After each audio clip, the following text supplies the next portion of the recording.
कुमार जैन जी, लोकप्रिय सांसद चंद्रबाबू शर्मा जी, भारतीय जनता पार्टी के ललितपुर से प्रत्याशी से रामरतन कुशवाहा जी, महरौनी से प्रत्याशी श्री मनोहर लाल जी पंत, विधान परिषद की सदस्य श्रीमती रमान निरंजन जी, अध्यक्ष जिला पंचायत श्री कैलाश निरंजन जी, जिला प्रभारी श्री अनिल यादव जी, विधानसभा प्रभारी श्रीमती कंचन जायसवाल जी, चंद्र प्रभा राय जी, अध्यक्ष नगर पालिका श्रीमती रजनी साहू जी, श्रीमती कृष्णा सिंह जी, आज के इस कार्यक्रम में उपस्थित ललितपुर जनपद की दोनों विधानसभा सीटों से उपस्थित आइयों, सभी उपस्थित भाइयों बहनों, मैं ललितपुर की इस पावन धरा को कोटि कोटि नमन करते हुए आप सभी का हृदय से अभिनंदन करता हूं, स्वागत करता हूं। भाइयों बहनों, आज प्रातः काल से ही मैं बुंदेलखंड की धरती पर हूं और प्रातः काल से ही मैंने बुंदेलखंड में हमीरपुर, राज, महोबा, चरखारी, इन सभी विधानसभा सीटों पर भारतीय जनता पार्टी के प्रत्याशियों के समर्थन में सभाओं का आयोजन करने के साथ ही अब मैं ललितपुर में आया हूं आप सभी का आह्वान करने के लिए, आपसे अपील करने के लिए। भाइयों बहनों, आज हमारा बुंदेलखंड धरती का स्वर्ग बनने की ओर अग्रसर है। अब बुंदेलखंड में क्या नहीं है, सब कुछ बुंदेलखंड में अब मौजूद हो चुका है। बुंदेलखंड की सबसे बड़ी परेशानी थी यहाँ की माताओं और बहनों के लिए पानी की समस्या थी, घर में पानी नहीं होता था और उन्हें दूर दूर जाकर के पानी के लिए मजबूर होना पड़ता था। आज भाइयों बहनों, हर घर नल योजना के माध्यम से बुंदेलखंड के प्रत्येक घर तक हम शुद्ध पेयजल पहुंचा रहे हैं और आप याद करना बहुत शीघ्र हर घर तक नल की योजना के माध्यम से ये पानी सामान्य पानी नहीं होगा भाइयों बहनों, ये आरओ का पानी होगा। आरओ का पानी, जो पानी एक बोतल आपको बाजार में 16 से 20 रुपए में खरीदना पड़ता है, इससे भी शुद्ध पानी आपको बहुत अच्छे ढंग से आपके घर में उपलब्ध हो जाएगा। इसमें किसी प्रकार का कोई मान मनोबल नहीं करना पड़ेगा, शुद्ध पेयजल देंगे। और भाइयों बहनों, पेयजल का मतलब आप जान रहे हैं ना कि शुद्ध पेयजल का मतलब है कि आधी से भी बीमारी का समाधान हो जाना। भाइयों बहनों, बुंदेलखंड दूर होने के नाते यहाँ के संसाधनों पर माफिया और अपराधियों के द्वारा लूट मचाई जाती थी, लेकिन आज इन माफिया और अपराधियों के खिलाफ सरकार का बुलडोजर किस कदर चला है आपने देखा होगा और इन माफियाओं पर अभी आने वाले समय में कैसे बुलडोजर चलना है इसकी भी तैयारी देखते रहिए। चलना चाहिए ना, अपराधियों के खिलाफ कार्रवाई होनी चाहिए ना। आपने देखा होगा बुंदेलखंड का चित्रकूट का अंतिम टापू भी दूसरे लोग की यात्रा में जा चुका है और दिलवारा डकैती के लिए जो जिम्मेदार होंगे उनकी भी यही तैयारी होगी, चिंता मत करिए। अभी भाइयों बहनों, आपकी मांग होती थी, बार बार मुझे भी चिंता होती थी कि मेरे ललितपुर के लोग स्वास्थ्य की सुविधा के लिए कहां जाएंगे। ये मनोहर हमेशा परेशान करते थे मुझे कि एक मेडिकल कॉलेज हमारे ललितपुर में भी तो हो जाए।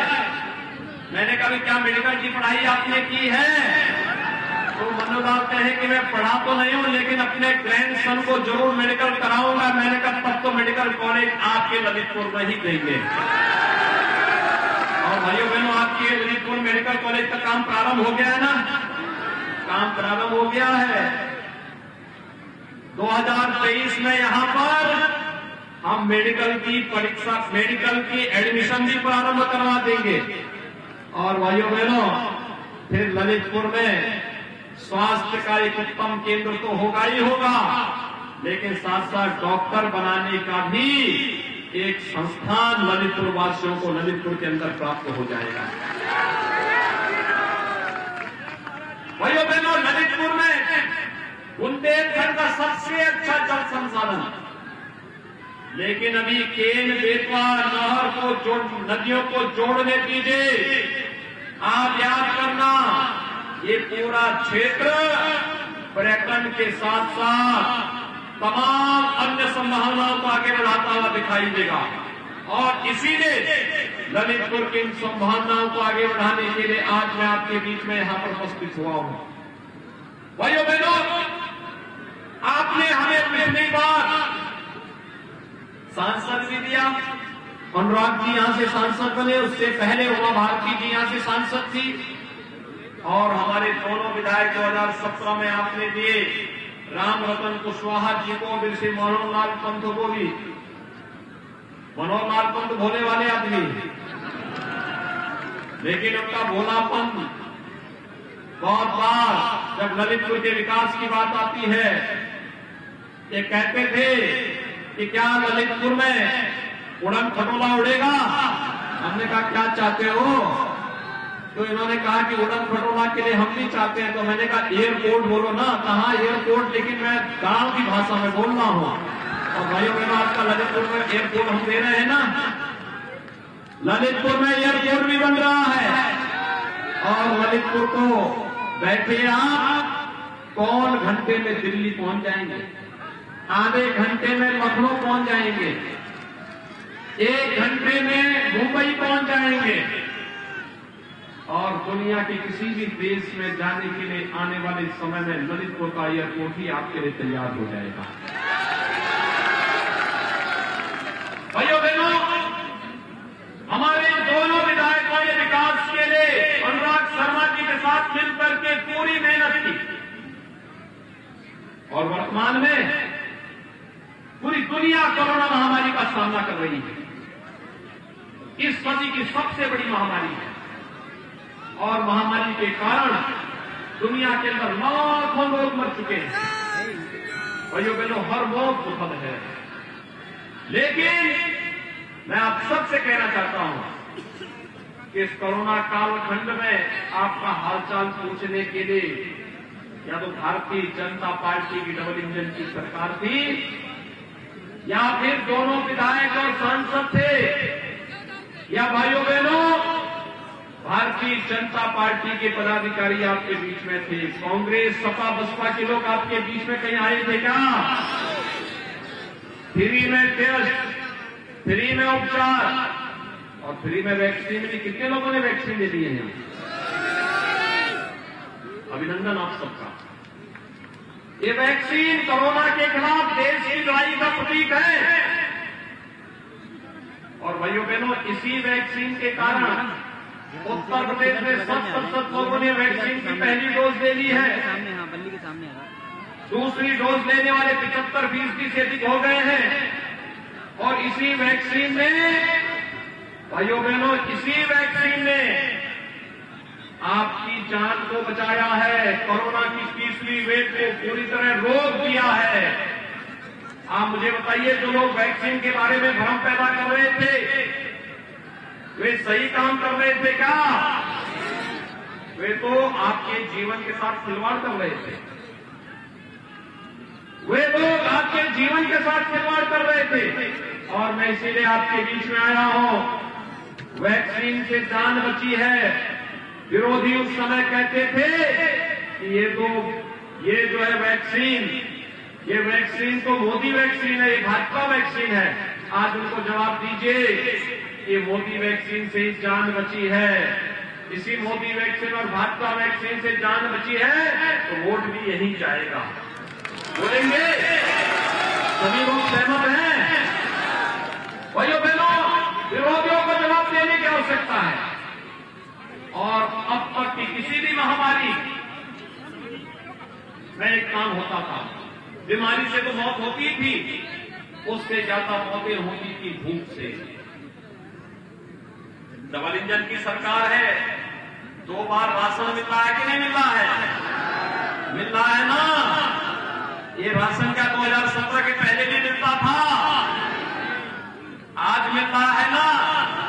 2017 के पहले भाइयों बहनों यही राशन सपा के गुर्गे खा जाते थे। मायावती जी बहन जी का जो हाथी है ना, हाथी के पेट में सबका राशन चला जाता था, गरीबों का राशन चला जाता था।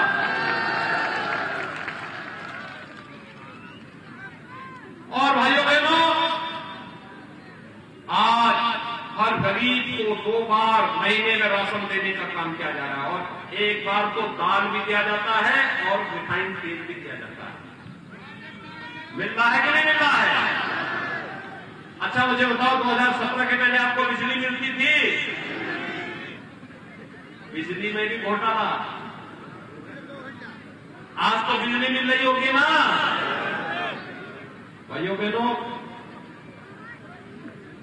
70 वर्षों के कचड़े को साफ करते करते करते करते उत्तर प्रदेश को आज देश की नंबर 1 अर्थव्यवस्था बनाने की वक्त कर रहे हैं।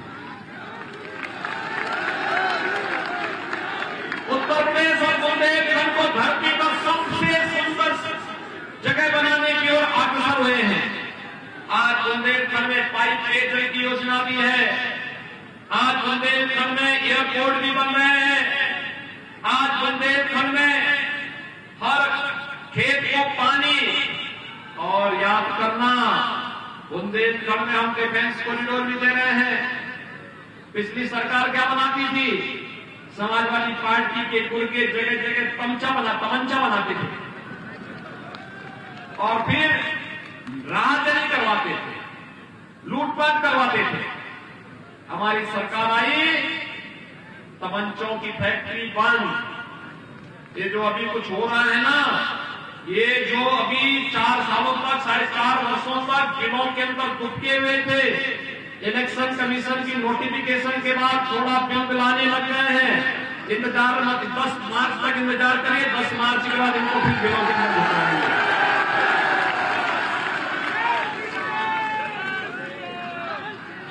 भाइयों बहनों, हर घर की योजना भी और डिफेंस कॉरिडोर भी बन रहा है। जब ललितपुर का नौजवान बुंदेलखंड एक्सप्रेस वे के किनारे बन रहे बुंदेलखंड में डिफेंस कॉरिडोर में बन रही तोप पर बैठ करके जब दुश्मन की सीमा में घुसेगा और वह गरजेगी तो दुश्मन के छक्के छूट जाएंगे और बुंदेलखंड वीर और वीरांगनाओं की धरती मुस्कुरा उठेगी। ये है बुंदेलखंड। भाइयों बहनों, फर्क साफ है। भारतीय जनता पार्टी ने 2017 में जो कहा सो करके दिखाया।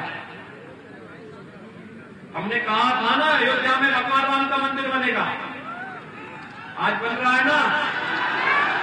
क्या ये काम कांग्रेस सपा बसपा के लोग कर पाते? क्या ये लोग करते? ये माफिया राज से लोग निपट पाते? विकास का कार्य ये लोग करा पाते? राशन है, बिजली है, ये लोग दे पाते? मैं भी आ रहा था यार, जैसे हमारा हेलीकॉप्टर लैंड किया मैंने देखा 2 बच्चे अपनी मां के साथ खड़े थे। उन्होंने बेसिक शिक्षा परिषद की स्कूल के यूनिफॉर्म पहने हुए थे, हाथ हिला रहे थे, अभिवादन कर रहे थे। मुझे अच्छा लगा। देखिए आज हमारे बेसिक शिक्षा परिषद में पढ़ने वाले बच्चे भी अच्छी यूनिफॉर्म पहन रहे हैं। जूते मोजे गरीब का बच्चा भी पहन रहा है और सर्दियों में स्वेटर भी उसको सरकार के द्वारा उपलब्ध कराई जा रही है। यही तो राम राज्य है, यही है सबका साथ सबका विकास। पहले भाइयों बहनों, सबका साथ की बात तो होती थी, लेकिन सिपाही खानदान का विकास की बात होती थी। क्यों सिपाही खानदान का विकास? नौकरी निकलती थी और चाचा भतीजा वसूली पे निकल पड़ते थे। आपने देखा होगा ना, चाचा भतीजा कोई भर्ती निकलती थी, चाचा भतीजा वसूली पे निकलते थे। लेखपाल की भर्ती तो वसूली, पुलिस की भर्ती तो वसूली, और फिर कोर्ट उसमें रोक लगाता था। आज वसूली नहीं है, आज तो नौजवान को सम्मानजनक ढंग से नौकरी मिल रही है, बेटियों और बहनों को सुरक्षा प्राप्त हो रही है, विकास मजबूती के साथ आगे बढ़ रहा है। एयरपोर्ट, मेडिकल कॉलेज, कनेक्टिविटी, सड़क की कनेक्टिविटी हो, या फिर हर खेत को पानी देने की और हर नौजवान को रोजगार देने की व्यवस्था। आज उत्तर प्रदेश और हमारा बुंदेलखंड तेजी के साथ आगे बढ़ रहा है। भाइयों बहनों, याद करिए 2017 में जब हम लोग आए थे, हमने पहला काम किया था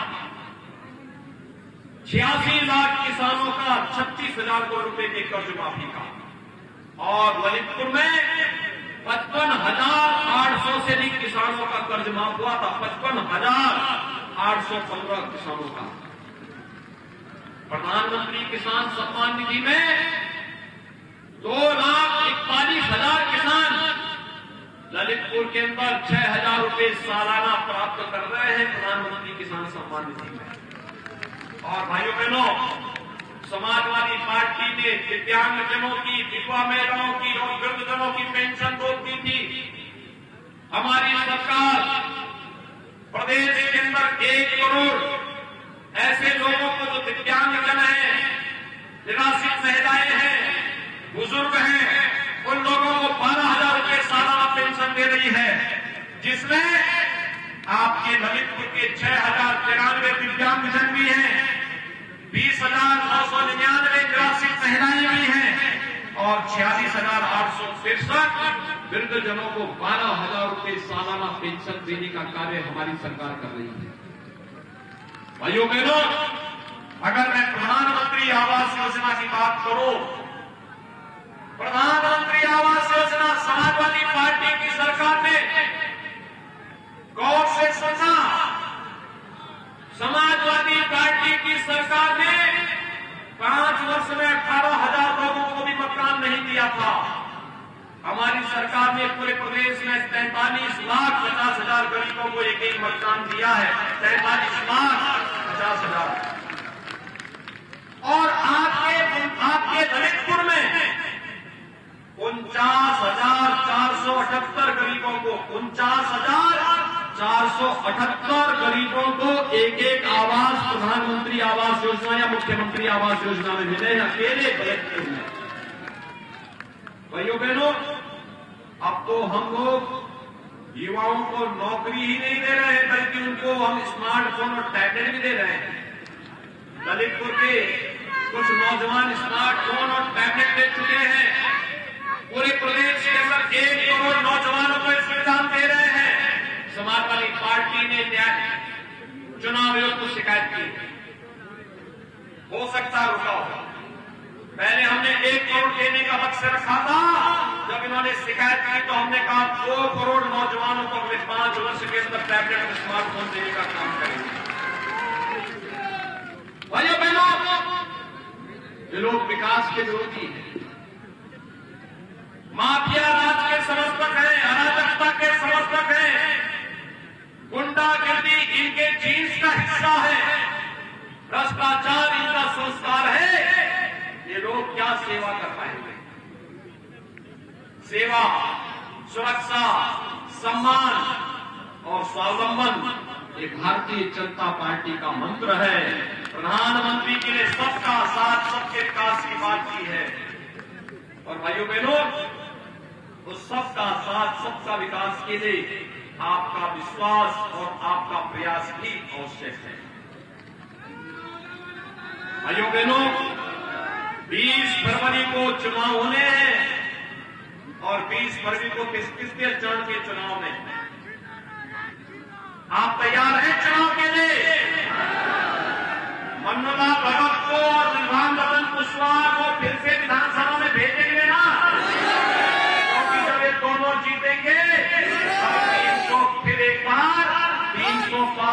से हम पूरा करेंगे।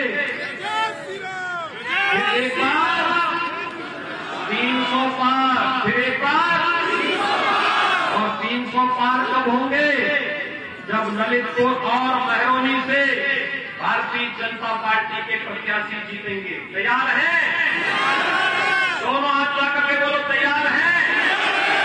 तो भाइयों बहनों, कमल चुनाव चिन्ह पर पहले मतदान और फिर पहले मतदान, तैयार है ना? तो मेरी आप सबसे अपील होगी, महरौनी सुरक्षित से श्री मनोहर लाल पंत को और ललितपुर से श्री राम रतन कुशवाहा को भारी बहुमत से विजयी बनाने की अपील आप सबसे करते हुए मेरे साथ दोनों हाथ लाकर क्या बोलेंगे? भारत माता की, भारत माता की, भारत माता की। बहुत बहुत अभिनंदन, आभार माननीय आपका। और मैं निवेदन करूंगा माननीय सांसद महोदय से, माननीय मुख्यमंत्री जी की प्रेरणा से ओडीओपी जरी द्वारा निर्मित जो चंदेरी पूरी दुनिया